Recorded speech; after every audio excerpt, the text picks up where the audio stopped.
bagakirininga hano zahitwa za Masiza, za Gashuga Karembe, za Gikuku, niyo Gitanda bakayikuramo, za Kayirangiriro, aho hose noneho bamara kuhakuramo bakabasunikira ahantu hamwe ari hahuye Gatobo, kuko nakubwiye ko bananiwe batinye gusanga aha Gatobo biravugwa ko ariho hari pozisiyo zikomeye za Wazalendo. Gatobo ntabwo ari Wazalendo gusa, ni na FDLR, nivyo intuza byabo kuva kera, ni ibirindiro byabo bikomeye. Nge ndabizi Gatobo ni ahantu habi cyane, hafi yahitwa wihura nyine nahitwa naho za Gitanda. Nukuvuga ngo rero Igatobo ni ahantu habi cyane, kuko nari mbikubwiye, hagoye kuvuga ngo wajyamo ugahikuramo aduyi. Abaturage babana nabo already nabo babaye nkabo, kandi M23 urabizi ko iri kurwana ku baturage, so biba bigoye rero kuhita winjira ahantu nkaho ukajya gukura umwanzi muri ibyo bice, kandi ubizi ko n'umuturage amushyigikiye. Akenshi bakunda gutanga amatangazo bakababwira ko bagomba kuvayo, ko bazajya kuhakora amasuku. Ntabwo rega bajya barwana nabo ngo bibe intambara ikomeye ukuntu, ni ukubarasa ni isasu pa bakiruka bakaba bagiye aho. Ntabwo ari abantu bajya mu rugamba ngo bashyigike abarwanyi.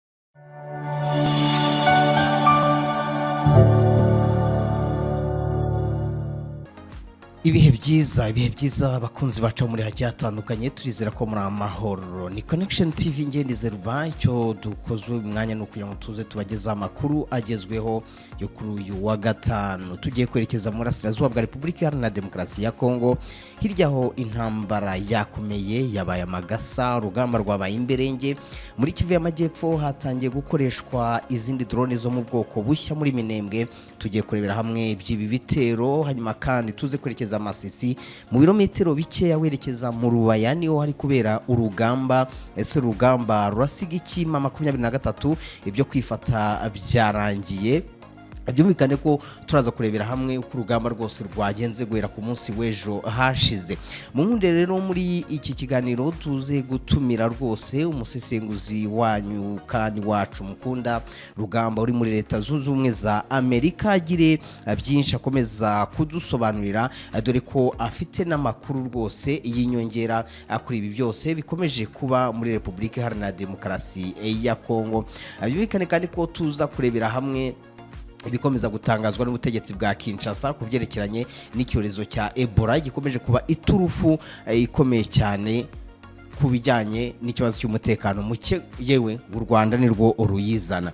Reka rero ntumire Rugamba tubane muri iki kiganiro, dore ko agerageza rwose kudusangiza amakuru menshi, kandi nanone muzi neza ko hari umuturage wawe, umuturage wo muri Repubulika Iharanira Demokarasi ya Kongo, nubwo aba muri Leta Zunze Ubumwe za Amerika, ariko ibyahariya byose aba abizi, sibyo? Mbere yuko rero tumutumira, reka tukubwire ko mu masaha y'ejo hakiri kare rwose, mu masaha y'umugoroba nibwo hagaragaye ibitero bikomeye cyane, by'umwihariko hariya muri za Minembwe. Ahangaha haravugwa gukoresha drone yo mu bwoko bushya yo mu bwoko bwa KT6. Iyi ni drone kamikaze, drone yakoreshejwe hagabwa ibitero mu bice bituwemo n'abaturage nk'uko byakomeje gutangazwa na Lawrence Kanyuka. Aha rero hakaba haguye abantu benshi. Aha ndabona Rugamba muri Leta Zunze Ubumwe za Amerika ari kuboneka. Bwana Rugamba, murakomeye? Neza bwana journaliste, amakuru yanyu? Amakuru yacu ni meza. Mwe mumeze mute muri Leta Zunze Ubumwe za Amerika? Turaho, turashima Imana, mukomere cyane. Turakomeye natwe. Abakunzi ba Connection TV baba bagutashya cyane rwose, bamwe bati ubusesenguza duha turabwishimira. Nuko jibabwira uti nanjye ndabakunda, nta kibazo. Rugamba, tuje mu bitero bikomeje kugabwa muri Minembwe ho hari gukoreshwa noneho drone nshya zo mu bwoko bwa KT6. Iyi ni drone yakoreshejwe ku munsi w'ejo hashize haraswa mu bice bituwemo n'abaturage hariya baravuga ko babishe inka zigera kuri 33 hariya Bidegu, abantu bapfuye n'ubwo hano nta mubare ugaragara, abenshi bavuye mu mago yabo. Nagira ngo ubanze ugaruke kuri ibi bitero bya Kinshasa uko bikomeje kuba byinshi kandi tuzi ko ari muri ceasefire. urakoze cyane bwana journaliste.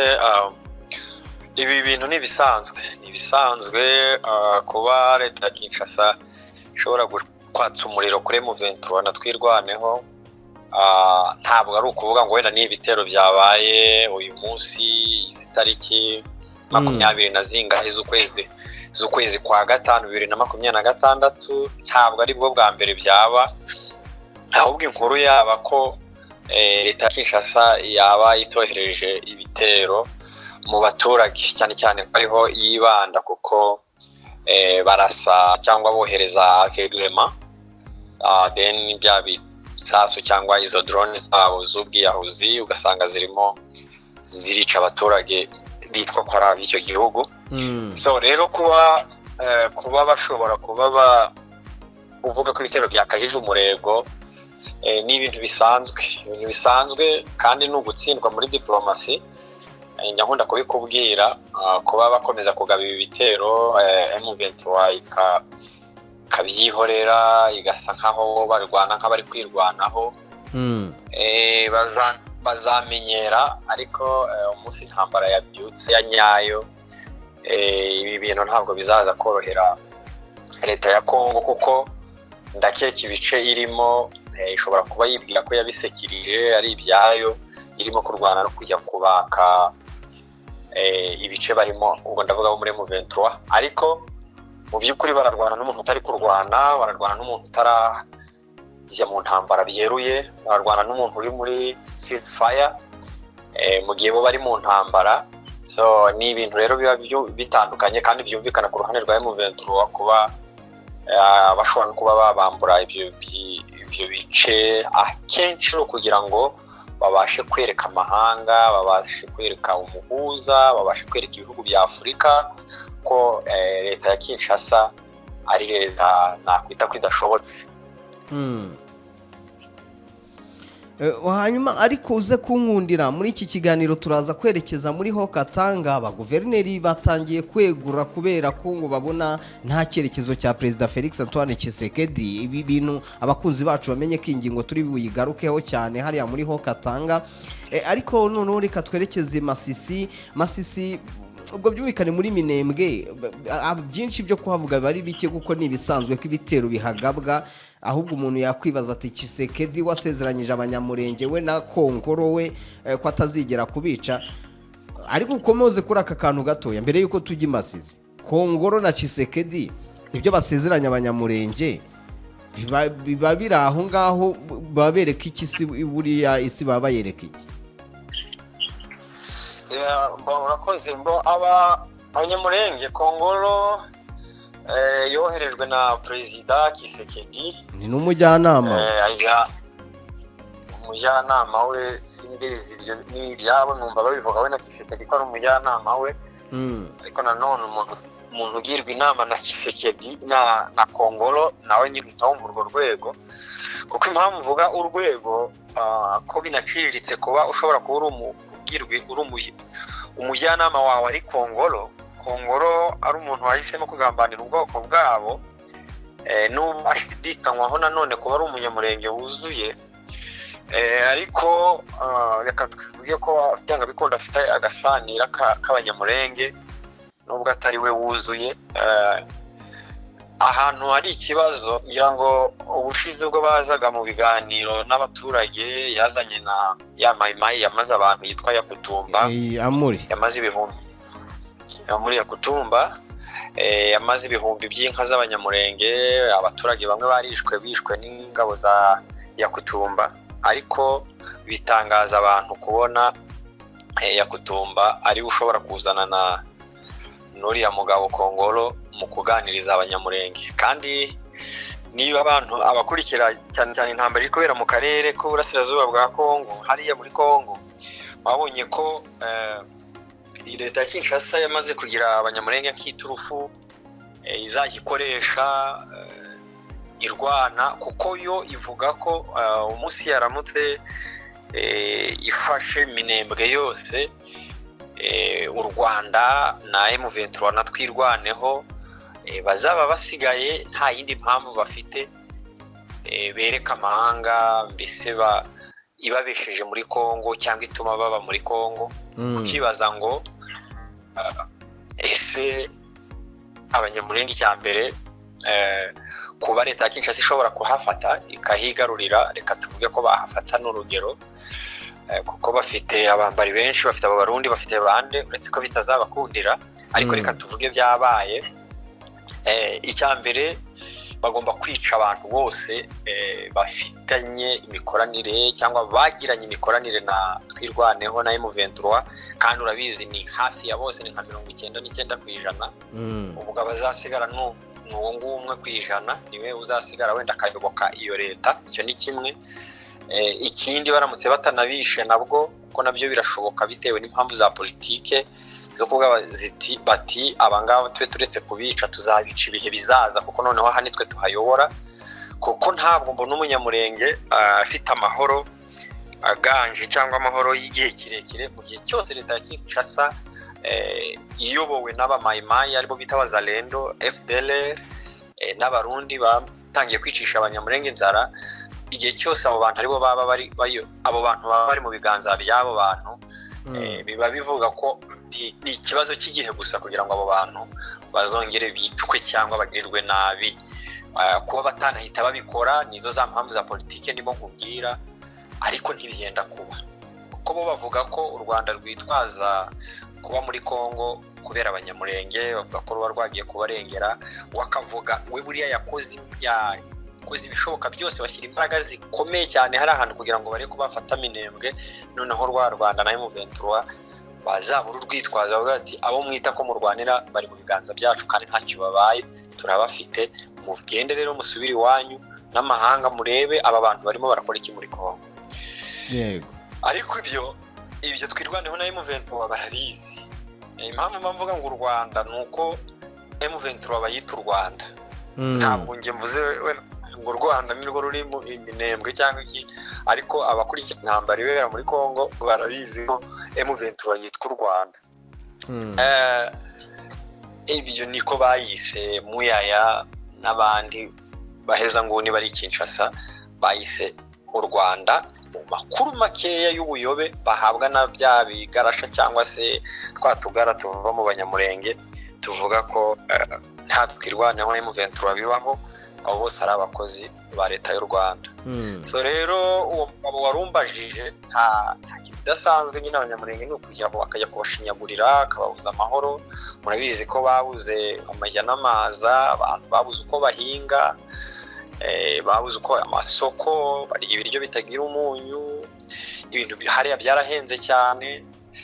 Ukibaza ngo tubwiye wenda tuvuga abaturage bakurikira ibibera muri Kongo, ntabwo leta ya Kinshasa yakaba ishishikajwe no kurwana cyangwa gufata ibice biyobowe na twirwaneho.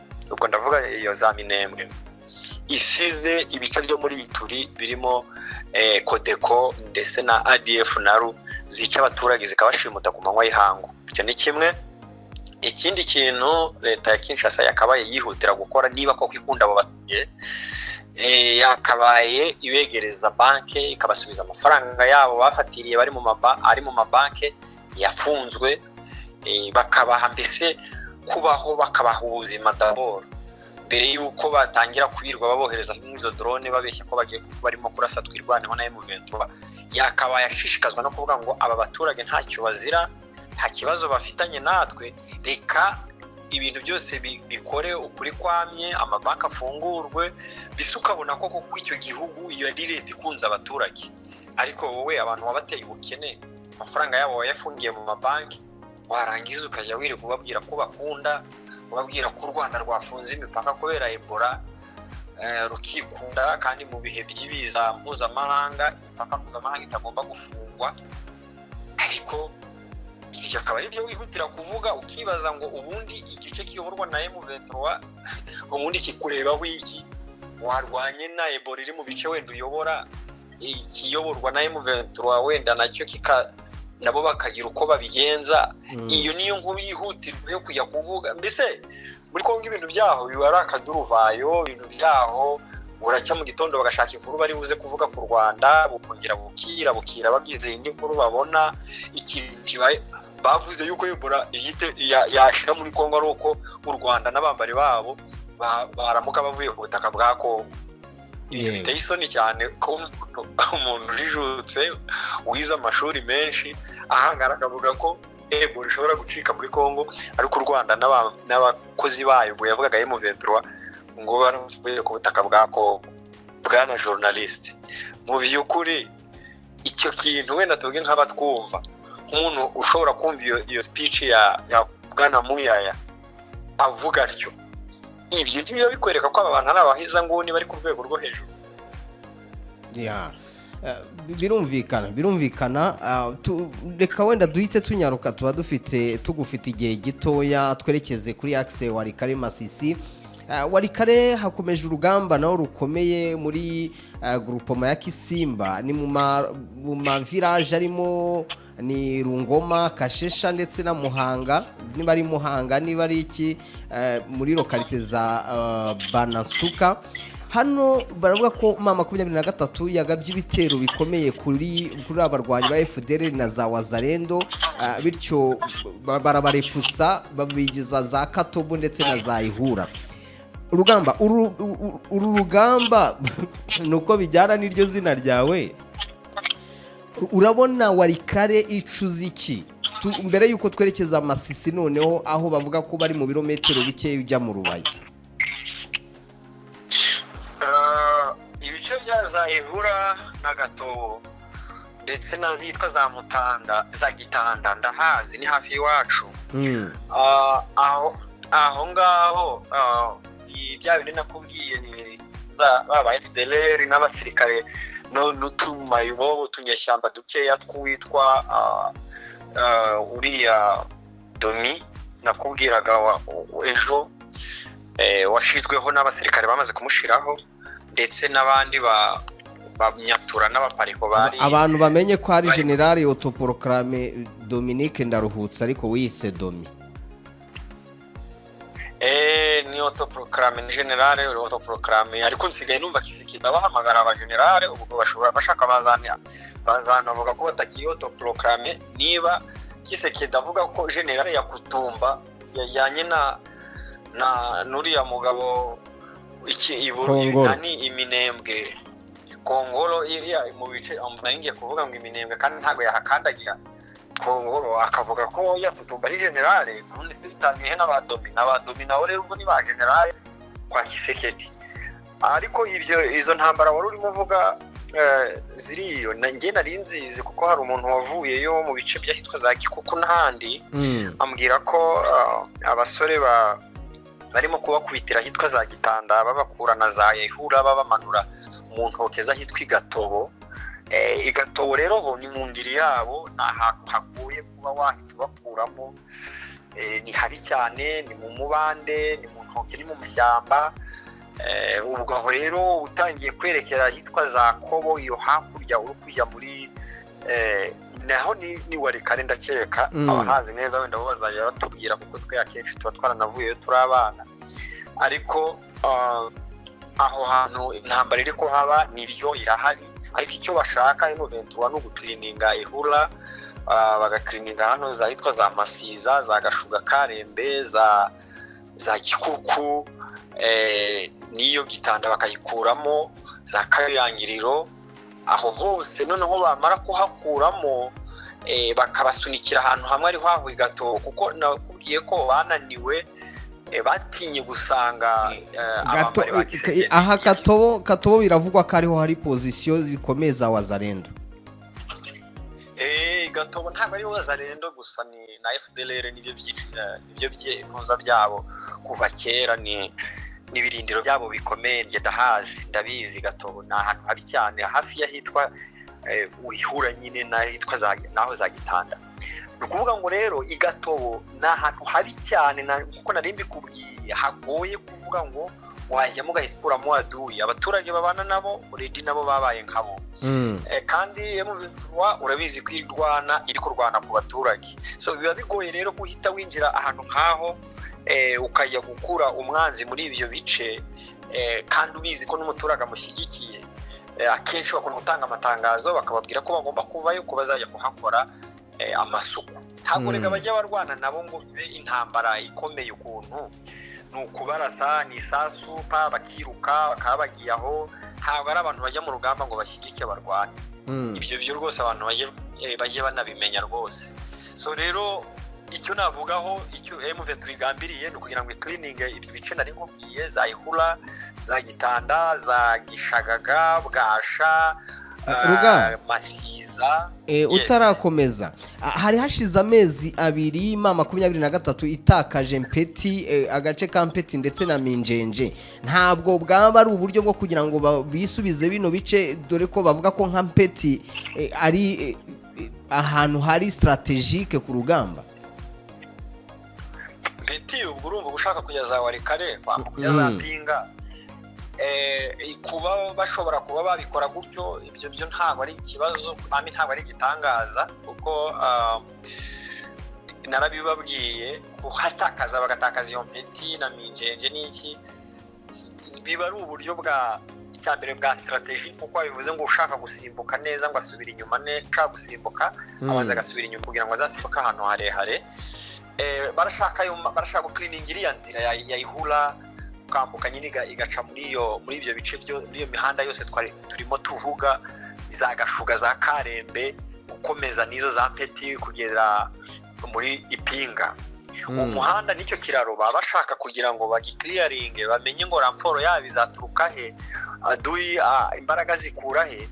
Kuko ikibazo M23 yagiye igira kenshi yagiye ifata ibice akenshi ikagifata wenda nk'ahantu hari abantu hatuye abaturage, noneho mo hagati muri bya bice yagiye ifata igasigamo aduyi agasa nk'usigara muri izo ntoke muri ayo mashyamba mu busantere budafatika. M23 ishobora guhita ishyiraho n'umusirikare wabo, kuko muri Kongo hatandukanye no mu Rwanda haba ari ahantu h'amashyamba cyane, biba binagoye kabisa kuvuga ngo buriya kurwana intambara yo mu ishyamba bigoye cyane kurusha niyo mu mujyi, kuko iyo mu mujyi wawufashe uba wawufashe. Kugira ngo wabonye ko umujyi wa Goma wari urimo abasirikare barenga 1000 hafi nk'ijana, ariko warafashwe ubu byararangiye, abantu baragenda baracuruza neza cyane. Abo bantu bose bavuyemo kubera ko ari mu mujyi, ariko muri iryo shyamba ririmo abantu bari aho batanageze no ku 1000 kugira ngo uzabakuremo ni ibintu biba bigoye. So iyo strategy rero waruvuze yo kuba bategura kugira ngo bazigarure ibyo bice berekeze na za Pinga nayo yashoboka, ariko ntabwo ari yo mpamya cyane, kuko icyo bagendereye ubu ngubu barabanza gukura uwo mwanzi mu nzira daboro mbere yuko bashaka kongera kwigarurira ibice byabo, kuko umwanzi araho ararasa araza kwiba barasahura, nta kindi kintu kibatunze. Inzara yarabishe, Kisekedi wabo nta kibona uburyo abagezaho imfashanyo, byarabagoye cyane. Ari nayo mpamvu uzareba abo muzamubona bafashwe matekwa baba basa nabi, nta mbunda nta myenda iyo bambaye yabasaziyeho, kubera ko umwambari wabo ari we chef wabo mukuru w'Kinshasa yabuze aho anyuza ramforo cyangwa n'ibikoresho byo kubafasha cyangwa byo kubaha. So havuga ngo rero aho icyo gisobanuke neza kuba M23 ishobora kuhafata nka ramforo cyangwa strategy yo kugira ngo yisubize Minjenje na Mpeti, nabyo ntabwo nabitindaho, uretse ko wenda ntabifiteho amakuru cyane, ariko byashoboka byaba n'ukuri. Ariko ibice bindi nari nkubwiye byo kuba kubita babavana za Ihura za Gitanda za Gikuku za Kabirangiriro za Gishagaga za Bwasha babajyana Gatobo, aho ni uburyo bwo kugira ngo babigizeyo babakure mu baturage, noneho bazabashakire umunsi umwe babasange no muri iyo Gatobo babakuremo reba iyo babajyana sinzi ngo niba ari gukomeza bakayiyoza. Ubwo ni muri ayo mashyamba ya Warikare bagenda batoroma, kuko ibyo twavuze ejo cyangwa ejo bundi uwo Domi abasirikare bamushizeho yarihebye, ibintu byarakomeye byabaye bibi ukuri kwa. Hanyuma Ruga turebere hamwe none icyerekezo Masisi amazemo iminsi urugamba za Katoyi, aha hantu mu by'ukuri turebeye hamwe twitegereje urugamba ruriyo ko bari kuvuga ko rwerekeza mu Rubaya harimo ibirometero bigeze kuri 19 ahantu ntabwo washobora guturika ikintu.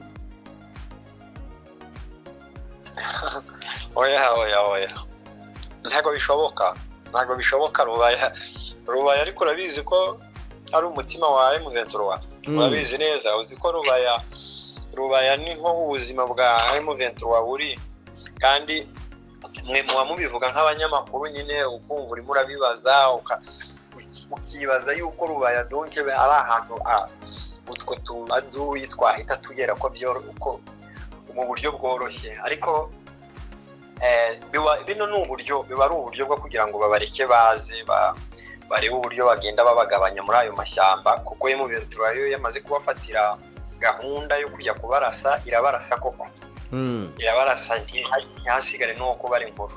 So abo rero bakomeza kwikurura begera Rubaya nababwira ko iminsi yabo ibibaze ntabwo irabarirwa ku ntoke ibya Rubaya byuretse nabo n'umurundi umubwiye Rubaya ashobora guhunga akaba yashaka aho hungira kuvuga ijambo Rubaya byonyine ni ibintu biteye ubwoba.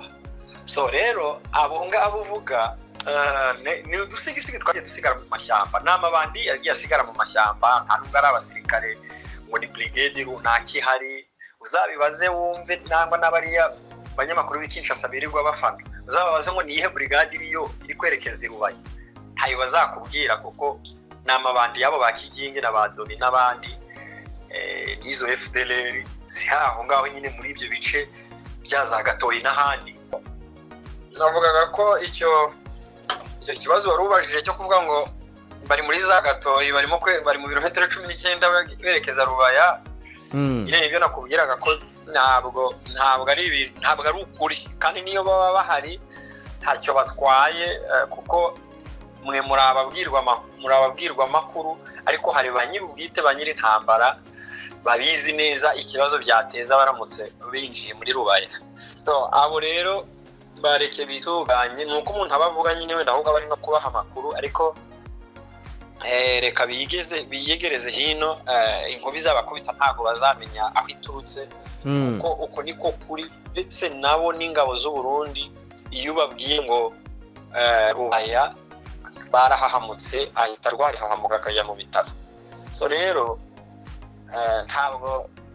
ntabwo bikunda abo gukomeza gusabota gutesha abantu umutwe ariko nabikubwiye neza ko bino bizarangira vuba cyane bizarangira nuko kwa rukwereka nyine amahanga barabahuza ko Kisekedi nyine ari umuntu w'umurwanyi udashaka amahoro ariko ufasha abantu rwose bavuye muri bya bice abantu basigaye baba muri bya bice M23 yobora ayo zahura urimo wumva za Gikuza Nyanzare za Mwiso za Gicanga za Kirorerwe tuzamuke niyo za Rubaya aho hose bakubwira ko hari impinduka zikomeye ndetse ko nayo mabandi yagiye agabanuka hari akazi gakomeye kindashyikirwa kakozwe na M23 ikwiye no gushimirwa. So rero ntabwo mbona utwo dusigisigi twayo mabandi twagiye dusigara bitwo tuza gufata Rubaya icyo cyo ntabwo gishoboka. Nakubwiye ngo cyaba ari igisirikare gikomeye kizwi batayo cyangwa brigade runaka ifite amazina niyo yaba ari abahibu ntabwo bikunda ntabwo bashobora gufata Rubaya ntibishoboka nubwo abana hagera. Yego reka twerekeze rero mu yandi makuru turebere hamwe ibijyanye na guverineri wamaze kwegura ubwo tuvuye mu ntambara ariko kandi byose bijyanye na Repubulika Iharanira Demokarasi ya Kongo. Guverineri waho Katanga yitwa Jacques Kiabula Katwe yamaze gutanga ubwegure bwe kuri Perezida Felix Antoine Tshisekedi amumenyesha ko yeguye mu mpamvu ze bwite ariko amakuru ava muri Repubulika Iharanira Demokarasi ya Kongo avuga ko bamwe mu baguverineri bizi ntara bamaze kubona ko ngo nta cyerekezo Perezida Felix Antoine Tshisekedi ngo baba bashobora rwose kuba bari kumwiyomoraho ngo bitazabaturukaho. Ibi biratanga isura imeze ite? Urakoze mu by'ukuri abanyapolitike kuba bari kwegura abenshi usanga ari nabo mu ishyaka ryabo rya DP ni baryita IDPS gutyo niko numva rya Kisekedi abenshi usanga araba muri rashyaka baba beguye akenshi barabeguza ariko akabeshya ko ari impamvu ze bwite cyane cyane ko baba batumva neza ibikorwa byabo by'intambara ibikorwa barimo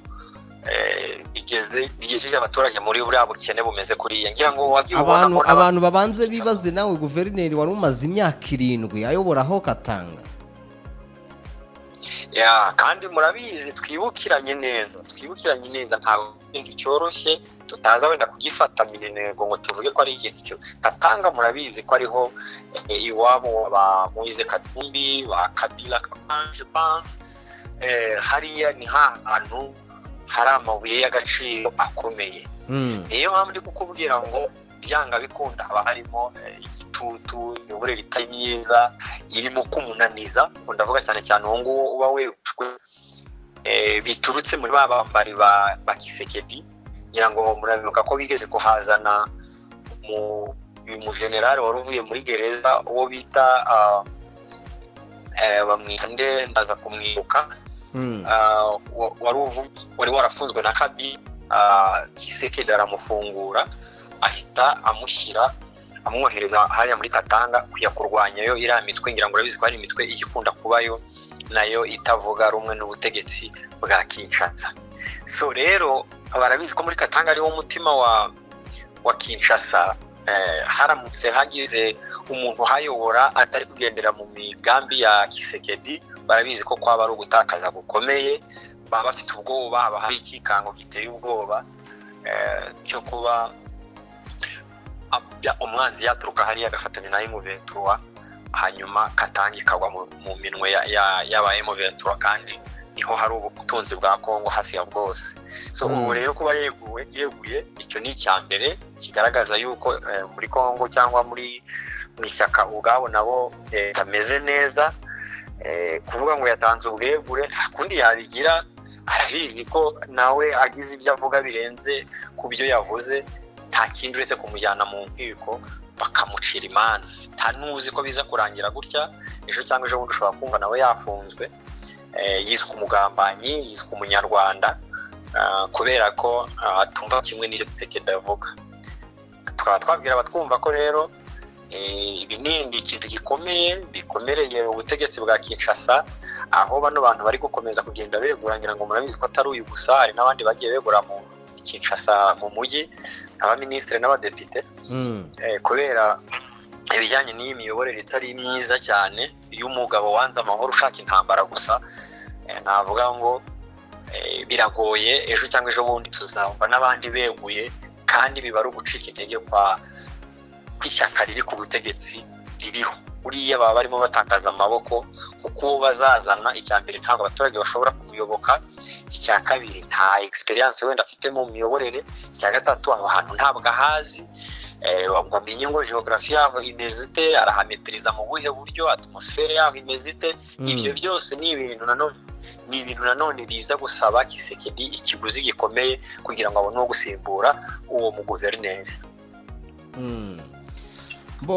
tugana ku musozo se urabona byaba bihura neza no kuba ari iwabo wa Moise Katumbi ndetse na Joseph Kabila wabihuza ute 100% rwose kuko urumva arega buriya abaturage ntabwo babishimiye ibyo abanyapolitiki bakomoka iwabo barimo gukorerwa ntabwo babyishimira kiri gutangaze agiye kuzana undi mu guverineri uturutse kure akaba ari uza kubayobora nk'uko yazanye uriya Edi Kapende akaba ari uza kuyobora ingabo muri Katanga avuye muri gereza ariko nibutse ko Edi Kapende ari we wari wafunzwe na Kabila nyuma y'urupfu rwa se rwa Muzehe Laurent Desire Kabila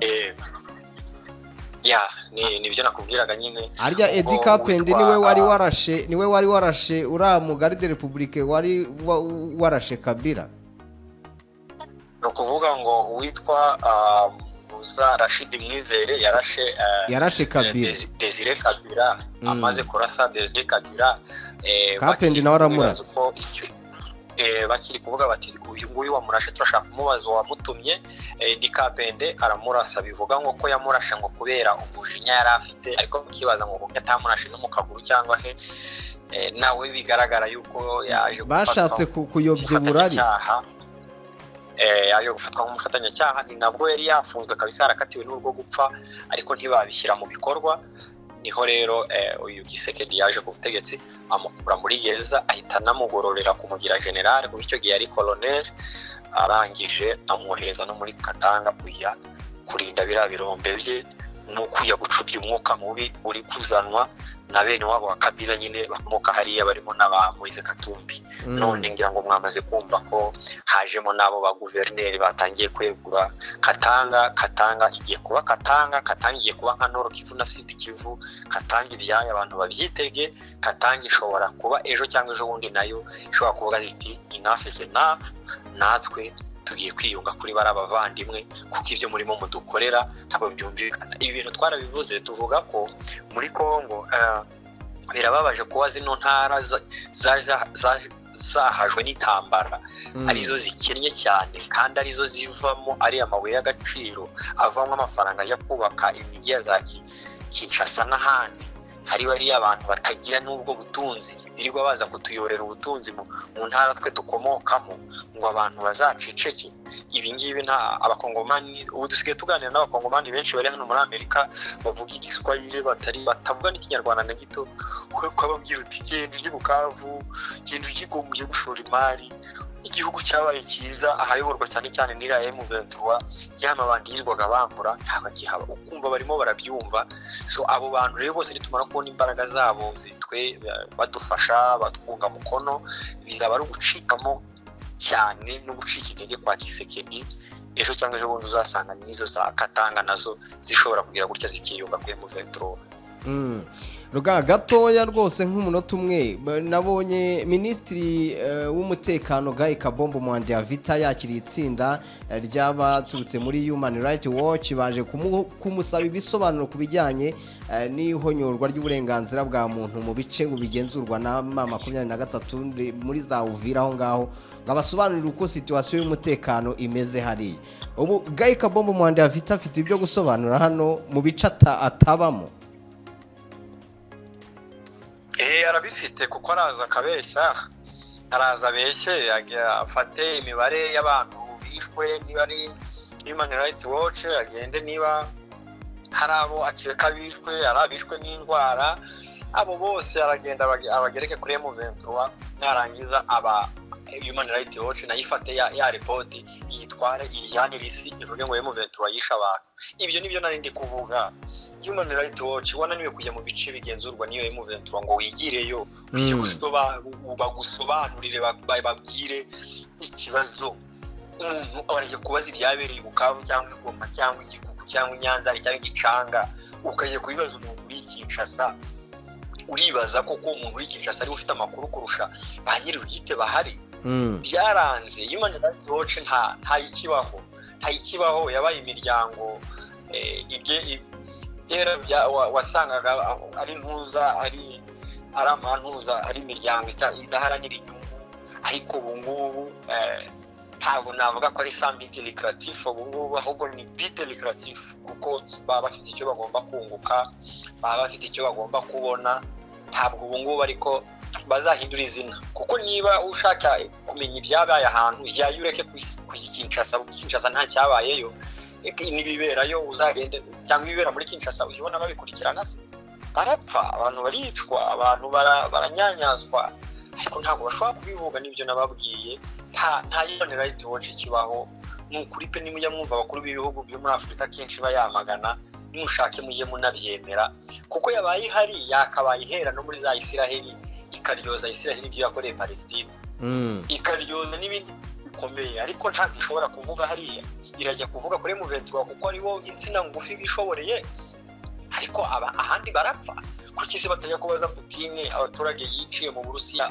uko bangana batabimubaza wabimubaza se yagusubiza wanahagera so ibyo rero abantu cyane cyane abakiri batoya wenda bari kwinjira muri za politike bagomba kumenya uburyo n'amabanga y'iyi miryango yitwa ko ari imiryango mpuzamahanga idaharanira inyungu y'uburenganzira bw'ikiremwa muntu, bakamenya uburyo bagomba kujya babana nayo, bakayimenya hakiri kare bakayisoma, kuko biteye isoni kuba wabwira umuntu w'umuyobozi wa M23 ngo aje gusobanura ibibazo byabaye muri M23 umuyobozi of course abagomba kujya kubagama. So ibyo ngiye ndumva icyo cyo rwose nta n'urucabana, nta cyiza aribuze kuvuga kuri M23, nta cyiza aribuze kuvuga muri kara gace, aragenda beshya bimvurira mu yaya wagiye kuvuga ngo u Rwanda nibwo rwazanye Ebola muri Kongo. So ndumva ari ibyo navuga. Tugushimire cyane Rugamba. Urakoze cyane bwana journaliste. Rugamba turamushimiye cyane umusanzu we muri aya makuru. Reka mbere yuko dusoza tubabwire ko tubafitiye amapartoma meza cyane hariya mu karere ka Kicukiro mu murenge wa Nyarugunga. Tubafitiye amacumbi aherereye ahitwa ku Bademobe, n'amacumbi mu by'ukuri apartoma igizwe n'ibyumba bitatu byiza bifite ibyangombwa byose, uruganiriro ariyo saro, ibikoni byiza rwose bibereye abatetsi, utunganyirizamo amafunguro akakuryohera.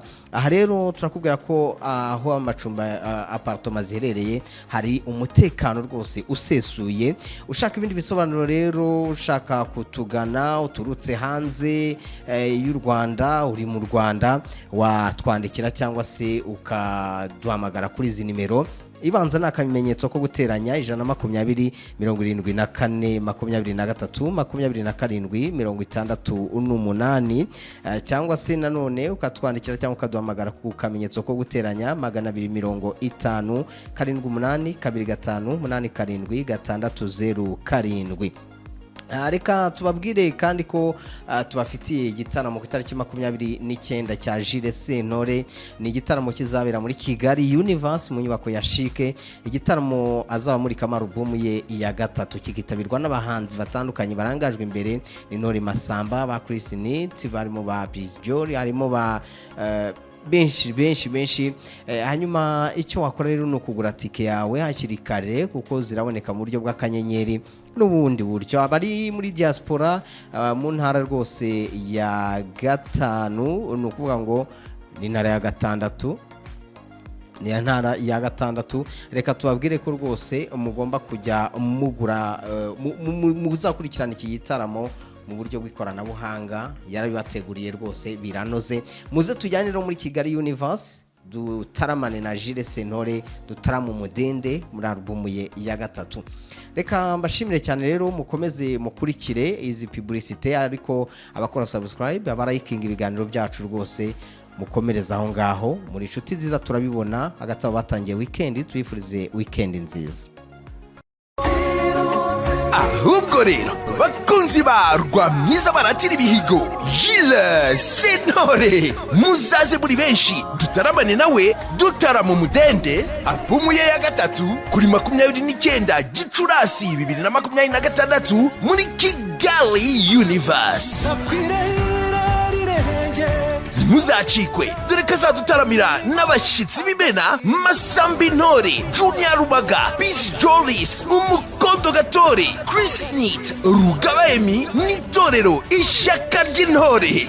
Gura tike hakiri kare, ukanda akanyenyeri 669 akanyenyeri 27 urwego, cyangwa ku rubuga sync.events. Namwe mu b'imahanga muzakurikire umudende live concert imbona nkubone ku rubuga wa#connect.com. Ku bindi bisobanuro mwaduhamagara kuri 0781 422 252. Nimuzacikwe.